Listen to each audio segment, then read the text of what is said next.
বিসমিল্লাহির রহমানির রহিম। বিসমিল্লাহির রহমানির রহিম। আমি আমি সশ্রদ্ধ চিত্তে তারেক রহমান সশস্ত্র চিত্রে শপথ করিতেছি যে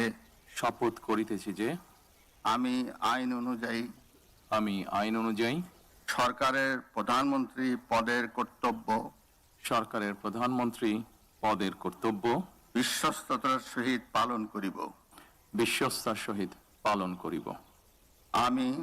আমি বাংলাদেশের প্রতি অকৃত্রিম বিশ্বাস ও আনুগত্য পোষণ করিব।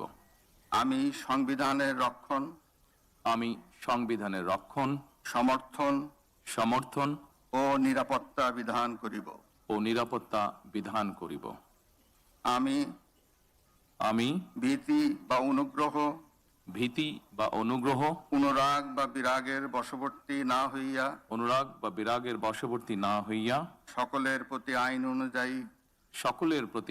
অনুযায়ী যথাবিহিত আচরণ করিব। এবার মাননীয় প্রধানমন্ত্রীর গোপনীয়তার শপথ পাঠ পরিচালনা করার জন্য রাষ্ট্রপতি মহোদয়কে বিনীত অনুরোধ জানাচ্ছি। আমি তারেক রহমান সশস্ত্র চিত্রে শপথ করিতেছি যে সরকারের প্রধানমন্ত্রী রূপে যে সকল বিষয় আমার বিবেচনার জন্য আনিত হইবে বা যে সকল বিষয় আমি অবগত হইব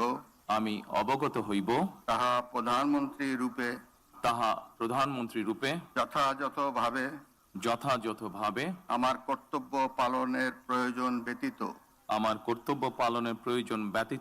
প্রত্যক্ষ বা পরোক্ষভাবে কোনো ব্যক্তিকে জ্ঞাপন করিব না বা কোনো ব্যক্তির নিকট প্রকাশ করিব না। ধন্যবাদ। মাননীয় প্রধানমন্ত্রীকে পদের শপথ ও গোপনীয়তার শপথ স্বাক্ষর করার জন্য এবং স্বাক্ষর শেষে নির্ধারিত আসন গ্রহণ করার জন্য বিনীত অনুরোধ জানাচ্ছি। জি।